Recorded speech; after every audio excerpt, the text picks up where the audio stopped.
Hi everyone, I'm Ella Marie and welcome to Magistra Latinae et Graecae. Sorry in advance for the bad quality of this video. My good laptop decided that its camera didn't want to work properly, so we're stuck with 720p. I am using a microphone though. Look, here it is.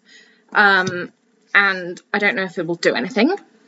It apparently worked well when I had my online music lessons during lockdown, but who knows? Who knows? Anyway, let's get started. So in this video, I am giving you all an introduction to Ovid and his works. So first of all, why am I introducing you guys to Ovid? Well, originally I was planning just to go through translations of the work so you could all understand the translation, how it got from the original Latin and Greek to the English translation. But the more I thought about it, the more I realised it would be beneficial for you to know about the author's life and who they were. And I say they. Well, most of them were men. And I know we have Sappho. I love Sappho. Love to do some translations of her. She was, of course, a woman. But mainly the manuscripts that we have were written by men. And the reason I'm tackling Ovid first is because, well, he's very famous, but also the first set of translations I'm going to be taking you through are from his Amores, and some of which are the verse set text for the IB. And I thought this would be a good revision for some students if they manage to find this video. So yeah, let's get started. So the first question that we have to ask, of course, was who was Ovid? So his full name was Publius Ovidius Naso, known as Ovid in English, and he was a Roman poet who lived from 43 BC to 17 or 18 AD during the reign of Augustus. And he originally trained in rhetoric, as his father wanted him to become a lawyer, but after the death of his brother, he went on to publish poetry, which his father supposedly disapproved of. I'm sure many of us today can understand that, with parents not wanting people to go into the arts, music, writing, poetry. Anyway, Ovid was banished to Thomis on the Black Sea in 8 AD, about 10 years before his death. I hope I'm pronouncing that right, Thomas. It'd be awkward if I wasn't. Anyway, we'll go with it. And he was banished by the Emperor Augustus himself. We don't really know why he was banished. He wrote in a letter that it was due to carmen et error, translating to a poem and a mistake. But people have speculated why. Some people think it was due to one of his works, the Ars Amatoria, which was effectively about how to seduce people. And the Julian marriage laws had been set in action before this, which promoted marriage and increasing the birth rate. But of course, seducing people and practicing adultery go against the Julian marriage laws. So, of course, the Emperor Augustus is not going to like this. Augustus's granddaughter Julia was also exiled around the same time as Ovid for breaking these laws. So, Ovid might have had something to do with that. Who knows? We can only speculate. And for the rest of his life, Ovid wrote many letters asking Augustus to allow him to return home. But this never happened, and he died in Thomis in 17 or 18 AD.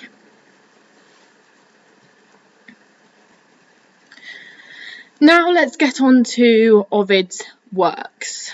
So he wrote a lot of works. I won't go into every minuscule detail about every single one. And of course we have works that are debatedly his, or people think it might be him, it might not be him, it's in the same style. And of course we also have works that we don't actually have, and we've just heard of them through other manuscripts. So first we have the Heroides, called the heroines. The Heroides are poems in the form of letters from famous mythological characters who had been mistreated or abandoned by their partners, mainly women.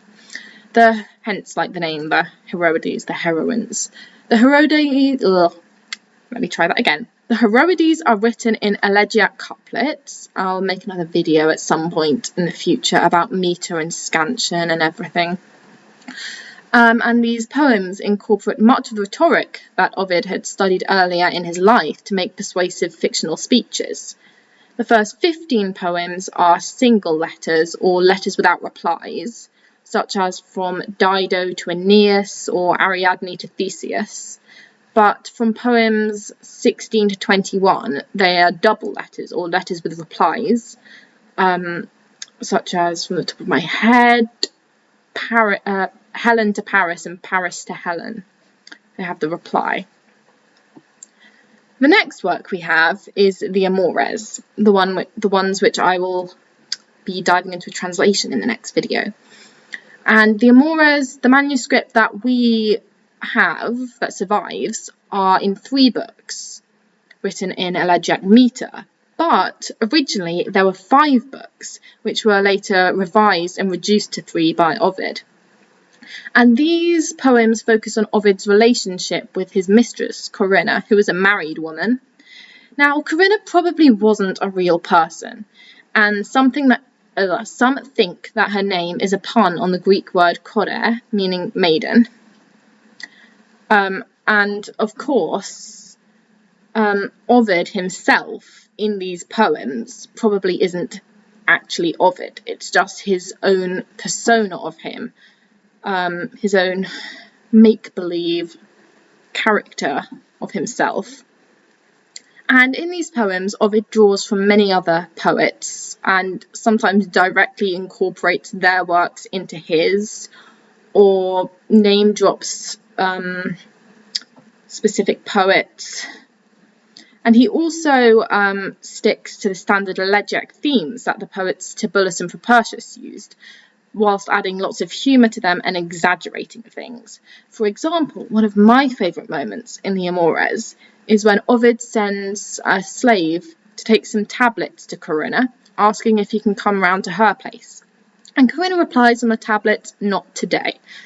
And Ovid starts blaming every single person under the sun for this. He blames the slave who took the tablets, he blamed the person who made the tablets, and then finally he blames the tablets himself and calls them two-faced. Two-faced, like, you know, tablets, they have 2 faces, 2 parts.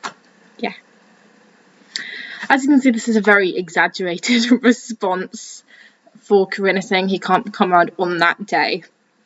But, you know, Ovid was a wacky guy, as you can probably tell from his works. The next one we have is the Medicamina Faciae Feminae, which translates to women's facial cosmetics. I won't say much about this because there's not much remaining of this poem, about 100 elegiac lines, but as the title suggests, it's about beauty treatments for women's faces. Next, we have the Ars Amatoria, the one I mentioned before. This, like the Amores, is also written in 3 books in elegiac couplets, with Ovid as an instructor. Why is my mouth not working today? Ovid as an instructor of seduction and love this time. The first and second books of this are directed at men. The first, how to seduce women, and the second, how to keep them. And the third is directed at women to teach them seduction. However, whether women actually decided to read this book, it's debatable whether it's actually really directed at women or it's for men to make them have a laugh. Like I said earlier, this work is thought to be one of the reasons Ovid was banished, but it's also been speculated that this might have been the official excuse for some more personal reason that Augustus wanted to banish him. And it wasn't just Augustus who supposedly didn't like this work. There are accounts of some listeners walking out of the readings of these poems in disgust, because you have to remember they were mainly read out loud at this time, even if they were written down. And this is also carried through to today, well, not like today, but more recently, with Christopher Marlowe's translation being banned in 1599. I know it was a while ago, but like, come on, about 1,599 years after it was written. Still getting banned, still not being liked.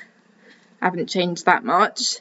And another English translation which was seized by the US Customs around 1930s. Then the next work we have is the Remedia Amoris, which was sort of a sequel to the Ars Amatoria, and this means the cure for love. This was also an elegiac poem. You can sort of see a pattern now, can't you? Going through love poems, elegiac, meter, yeah. And this one was addressed to men, offering a cure for love and advice on how to get out of an unhappy love affair without doing the typical things that you would hear people doing, such as killing themselves.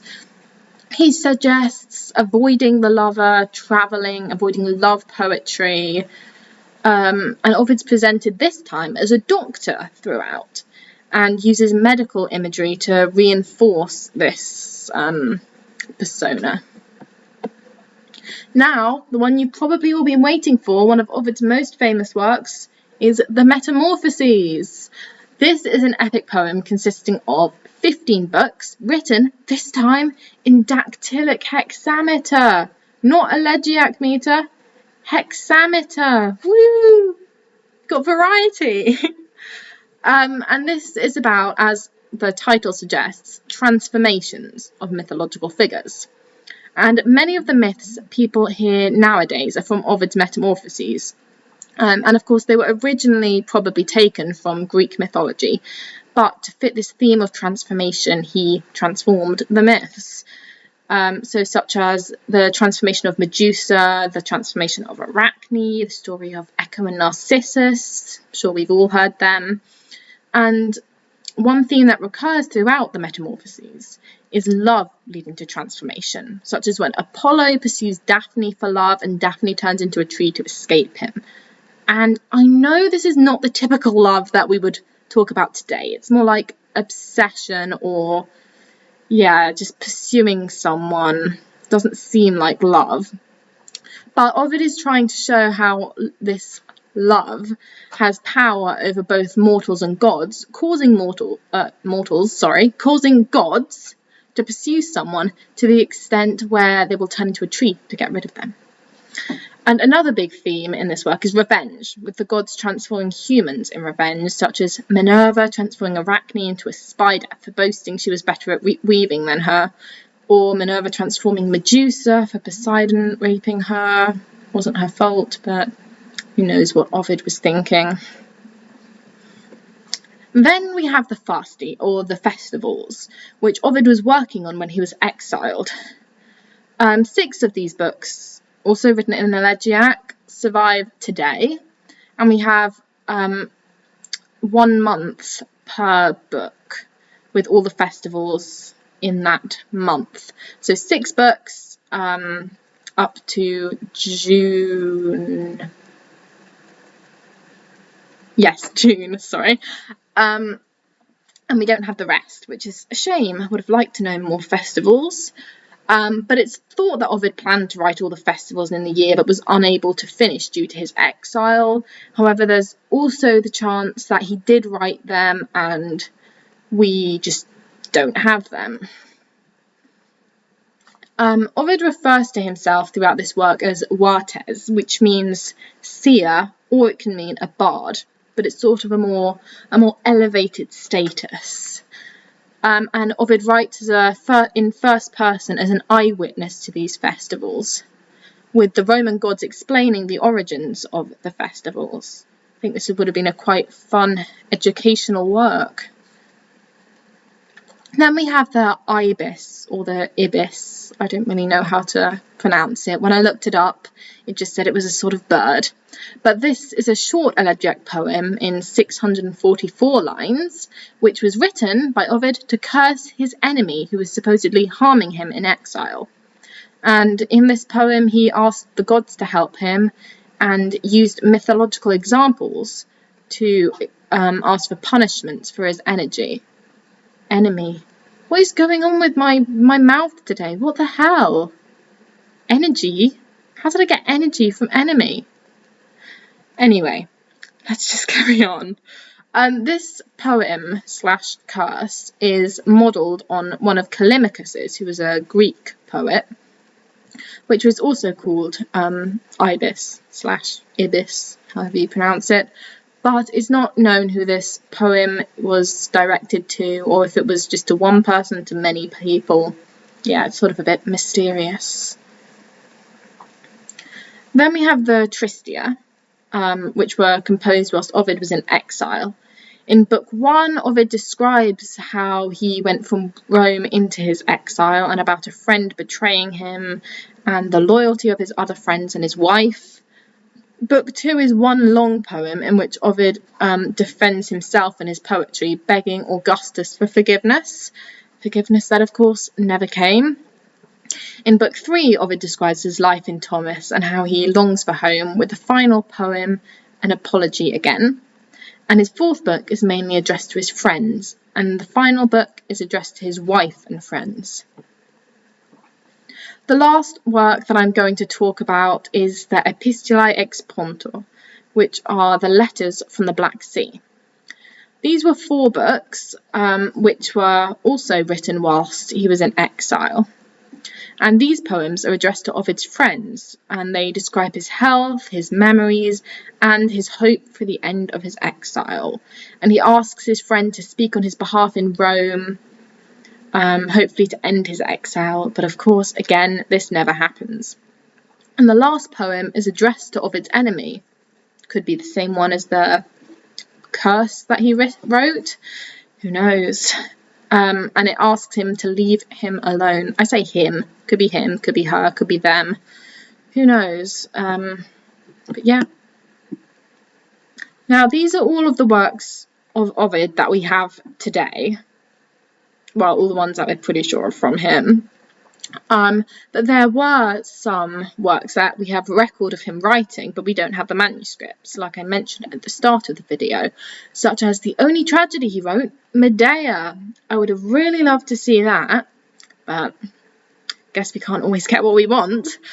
But I hope this has given you a good insight into who Ovid was, what sort of things he wrote, and if you want to read any of these works, there's a website called the Perseus Project, which has most things, both in the English translation and the original Latin or Greek, on there. And I believe Poetry in Translation also has most things that are poetry. And Ovid did write poetry, so you'd find them on there. These are all public domain translations, because they're free. So they're old and have old language that could be hard to make sense of. But if you're not fine with that, then there are many versions you can buy: the Loeb Classics, Penguin Classics, Oxford Classics, and more. I'll put a link of the websites in the description with the sources that I used for this overview of Ovid and places that you can read the translations for free. Thank you for watching, and don't forget to like and subscribe if you liked this video and want to see more introductions to ancient authors and more translations of works.